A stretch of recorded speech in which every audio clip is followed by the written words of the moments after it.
What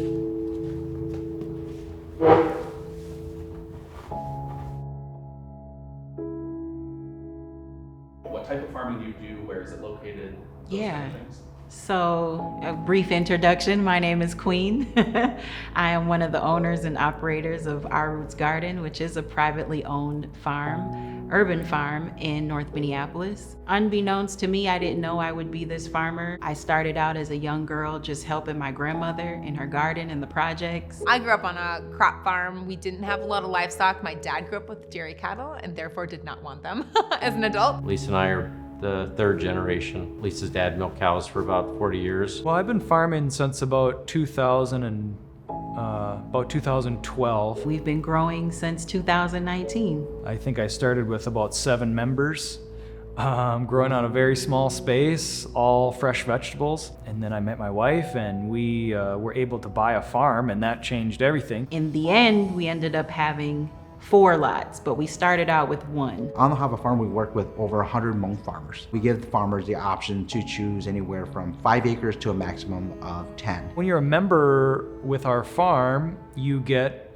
fresh vegetables every week during the growing season. On the entire Hava Farm, there's actually 120 varieties of fruits, vegetables, and flowers being grown. On any 5 acre, there are as much as 60 varieties of produce. A food eater would see our products, lots of cheese, pizza cheese, lots of slices that you would find at the grocery store or at any fast food place or even slow food place. And then we also raise the beef cattle, more on the all the way from cow calf all the way to feedlot. We do the raising of the animals, we do the processing ourselves, we do the distribution, deliveries to our customers, everything from restaurants to people's homes. I originally thought Our Roots would be a reentry program for the incarcerated. I often think about, what are some other ways that we can think outside the box that we can give people a second chance. We scaled up pretty rapidly to 50 members,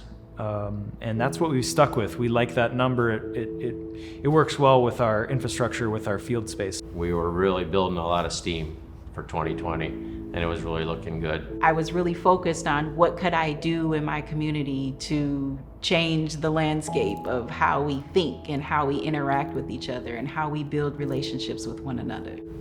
And then that day hit. When COVID hit, everyone thought it was gonna be 2 weeks and we were gonna be done, right? Obviously that is not what happened. They shut the state down. We basically lost 90% of our business in about 30 minutes. It was just insane. The phone was just ringing. I'm canceling my order, I'm canceling my order, I'm canceling. We're like, oh crap.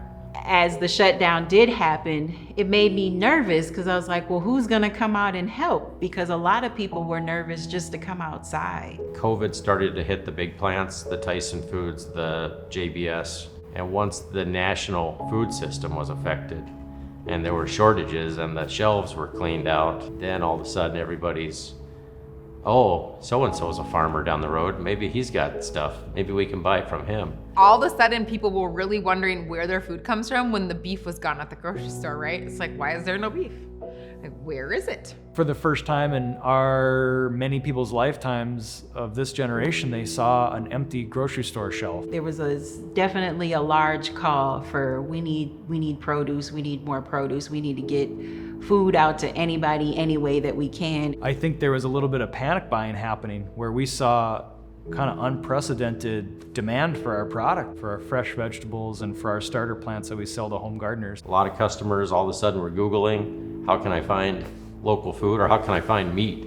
Our website, which had always been kind of low and just kind of struggled along, all of a sudden went shoo. I felt, and I think other farmers around us felt this way too, like almost this kind of like, okay, we're rising up to the calling, there's the sense of duty. It was like, am I growing because we need an immunity boost, or am I growing because we really don't have food, period? We had to take that increase in demand and figure out, how do we handle that? That almost created a new set of problems. It just set a wave that nobody could have predicted. Packing facilities had their own challenges with COVID and people quitting their jobs or getting sick, and then they'd have to close down. On the processing side, it was just constant phone calls. Hey, can I get in? We're like, The books are full. We're squeezing people in where we can, and guys are tired. You are planned so far ahead. When you have a gestation length of 9 months for cattle, you can't just stop you can't just say wait. With that shortage, people were on waiting lists.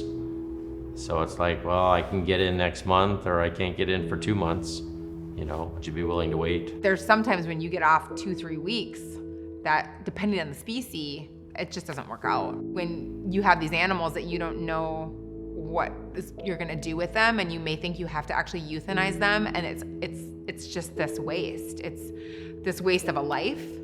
It's a waste of the resources that went into that animal to feed a human being, and that creates anxiety too, and a lot of emotion. My husband helps load pigs for one of our friends that has a hog farm, and they just gave the pigs away. It is a chain impact, right? The milk price tanked, but yet you're still producing, but cheese was still like super popular. So there was a lot of disruptions with pricing, a ton of disruptions in supply. We have a lot of small dairies around us, and that market's really been bad. The biggest thing in the dairy world was that schools shut down and they didn't need the milk. And a lot of the milk in this country moves through schools. Because of this huge transition from in-person schools to distant learning, we lost over $100,000 in food contracts. And then we had the combination of not only COVID, but then the unrest. After the murder of George Floyd, there were curfews.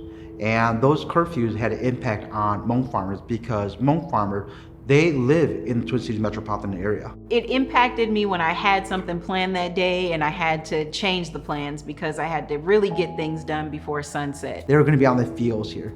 But because of these curfews here, that Hapa had to step in and inform them and say, hey, you have to go home before 8 o'clock here so that you can be home and in your house by 9 o'clock to meet these curfews and guidelines. There was no response at the beginning of the pandemic, even though we knew people were at a shortage of resources and access to resources. But once the unrest hit, it was like, oh, okay. There's no resources. There's no food. There was quite a bit of federal and state aid that went out to farmers.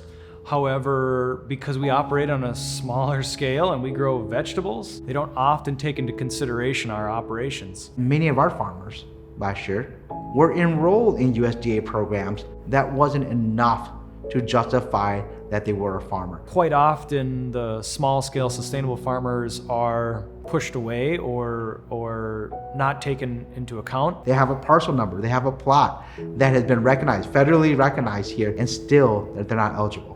Through another nonprofit called the Sustainable Farming Association, I was able to kind of help my other farm friends understand that they did qualify for some of these programs. You've got, resources that are out there, but it's not communicated to all. It's not about just farming, but it's about creating equitable access. There's a lot of people that want to farm that don't have access to land. The capital cost to get started is just horrendous. It's limited access to retail space, to land ownership, to, contracting with grocery stores. And then you start finding out there's zoning issues, there's, so there's barriers, and it's discouraging, especially in urban farming, not owning our own land, wanting to go to a farm but not having capital resources. I don't want to be discouraged by that because I know that there's a relationship or something out there that I just haven't built yet that will get us to that point. I think it is doable. There's lots of people out there just buying, 10 acres or 20 acres. That's what I see in the future. A thriving rural countryside full of a bunch of small-scale producers growing for people. For this model to work, it's going to take so many more farms than we currently have. More people need to farm, and we need to figure out how to get more farmers on the land. I am hopeful that we will have a new next generations of Hmong farmers taking on that lead, which I'm starting to see. Lisa and I have been huge proponents for next generation. There's so many young farmers starting up right now. I volunteer a lot for 4-H and FFA activities. I still coach kids, and the innovation and ideas they have, their ease with social media, their storytelling ability is really fantastic. I think we have to expand what we think about what it is to live life as a particular thing. In inner cities, like, hey,